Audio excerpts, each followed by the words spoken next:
New tonight, a family is mourning a man shot and killed in Aurora last week. It happened last Wednesday in a neighborhood near Buckley Space Force Base. 9 News reporter Brianna Clark spoke with the victim's sister, who's now hoping somebody with information will come forward. This cat is sassy just like him. That's why they were buddies. Photos preserve memories of Tony Neto as an adult. This park brings back memories from when he was a kid. Barnum Park.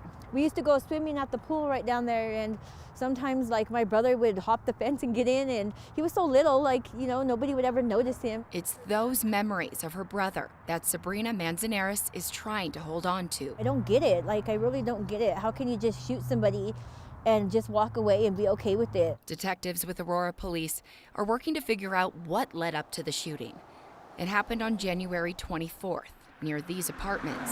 Police say Tony came to pick up a friend, and as the two were driving away, someone shot into their car and hit Tony in the neck. Police say he tried to drive himself to the hospital. It breaks my heart because he was all alone and he was probably so scared. Like, he didn't know what to do. He was panicking. He was probably thinking of his kids. Tony was a husband and a father. He's just holding his baby on there. His youngest born prematurely just a few months ago. She'll be his last. He's never gonna have babies again. He's not gonna be able to be a grandpa. He's not gonna be able to walk her down the aisle. Sabrina says their family was supposed to be planning a baptism. Now they're planning a funeral to gather, mourn, and remember Tony. Whoever did this, they get to go home every day and they get to see their family and they get to live their life, and I'm not gonna ever stop until I get justice for my brother. Cameras in the neighborhood where this happened, they are hoping those videos will help them understand what exactly led to the shooting. If you know anything, you are asked to call Aurora Police. Such a sad case. Hopefully somebody does come forward with some useful information. Brianna, thank you. A teenager has been sentenced for planning school shootings at several schools in Colorado Springs. A judge sentenced Lily Whitworth today to 6 years in prison after she pleaded guilty to second-degree assault for the threats. Last year, investigators found a floor plan of her former school, Timberview Middle School, along with names, a list of guns, and how to 3D print them. The district attorney's office said Whitworth was also planning an attack on 2 other schools in the same district. SROs have been back in Denver Public Schools for a full semester now. And new tonight, we're learning just how busy those officers were in the first few months back in school. 9 News reporter Rachel Krause brings us just how many arrests have been made since the start of the school year. Yeah, data from DPS shows school resource officers arrested 5 students and ticketed 25 others in the first half of the school year. 10 of those instances resulted in charges for things like DUI, car theft, assault, even possession of a gun. And this is the first full semester SROs have spent in Denver Public Schools in years. The school board voted in 2020 to remove Denver police officers from schools amid social justice protests. The decision was also based on data that showed most of the students who were ticketed and arrested were Black and Latino. Then in 2023, after the fatal shooting of an East High student and the shooting of 2 administrators at that same school just weeks later, some parents and school leaders called for stricter safety measures. DPS then voted over the summer to bring SROs full-time back to their campuses. Now, questions remain about whether Black and Latino students continue to be over-policed in schools. This is just a small set of data from just a few months. Now, based on the data from the first full semester with SROs in schools, of the 30 incidents, 27 of those involved Black and Hispanic students. Just 2 incidents involved white students. Yeah, this feels very familiar for the conversation we've been having for the last, half a decade here. Absolutely, and it's certainly something DPS needs to be very aware of. All right, Rachel, thank you. A live look on downtown Denver tonight. Ball Arena may be lit up, but both the Nuggets and the Avalanche are on the road right now. You got the Nuggets' next home game this Friday against the Portland Trail Blazers. The Avs are on the All-Star break before a long road stretch. They won't be back home until mid-February. If you had to go outside tonight, though, a lot of people walked outside here at 9 News, Kathy, and went, wow, I don't know if I need a jacket. And, So and lovely. it's January, the end of January. It's weird, right? I'll take it, weird or not. Bring it know. on. 100%. That's kind of the general consensus. And the moon is still so beautiful, although just past full. We've just been enjoying a wonderful stretch of weather, but it's about to come to an end. This dominant high pressure ridge starting to shift east. It'll break down with a Pacific cold front on the way. We're going to start to see some cooler weather and the chance for maybe some heavy mountain and foothill snow. Our high today at 61, well above the average of 44. Our low at 28 this morning. Typically, we're in the mid-teens.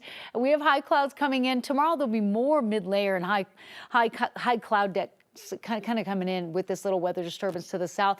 But the main system is off to the west of us still, just now starting to bring showers to areas like San Francisco. It'll stretch down to San Diego tomorrow. Moisture will start to feed into western Colorado as we move into Thursday and Friday. The forecast will show a few high clouds in the area, but generally another warm, dry day is expected. Temperatures this evening will drop out of the lower 40s into the mid-30s after midnight. And coming up, we're going to talk about the weekend storm and how much snow we can expect right here in the metro area. Kathy, thank you. Railroad crews are cleaning up 24 hours after an Amtrak train hit a milk truck in northern Colorado, sending several people to the hospital. The crash and derailment happened last night near Keensburg. CSP says a semi-truck driver carrying about 10,000 gallons of milk failed to stop at a stop sign. An Amtrak train hit the trailer. The train's engineer is in the hospital tonight with life-threatening injuries. 3 of the nearly 70 passengers had minor injuries. BNSF says the track won't be safe again until at least tomorrow morning. Some California Zephyr trains are getting canceled and some are having to turn around before they hit that stretch of track. 2 people are in the hospital tonight after they crashed on I-25, and while they were waiting on the side of the road, they were hit again. I-25 was shut down for hours today through Castle Pines. The Colorado State Patrol says speeding caused a 4-car crash. The cars ended up on both shoulders of the highway, and a semi-truck then drove by and hit several of those crashed cars. CSP says 2 people hit have serious injuries. Charges are pending against the person who caused the first crash and the semi-driver. You know, this week, the Denver Health Department declared a condo building unlivable because it doesn't have water. This started with a deep freeze a few weeks ago. Now the people who live there have to be out by tomorrow. 9 News reporter Lauren Schifidi talked to them about what's next. Did you figure out what you're going to do? Conversations between neighbors have changed at these homes on Albion Street in Denver. What did your landlord say about the whole situation? She gave me 2 weeks to start off with. Okay. Some of the neighbors in the 80 units here are renters. Devin Navarre is a homeowner. They're all having the same problems with their pipes, starting with the deep freeze. Since January 14th, we haven't had any water. There were like 6 people out to fix it, and then it's fixed.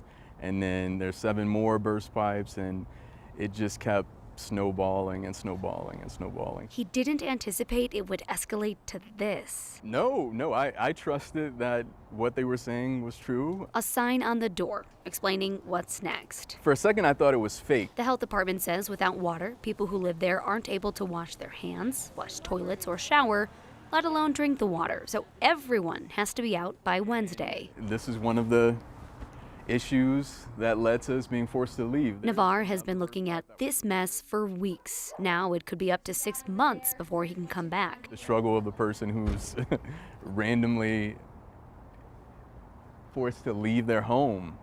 I don't know. It's crazy.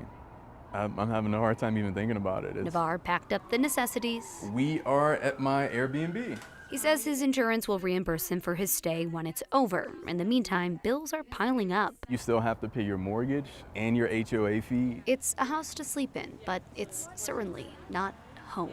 It's a little sad. Like, I miss my place. I miss the way like my condo smells. I miss my balcony.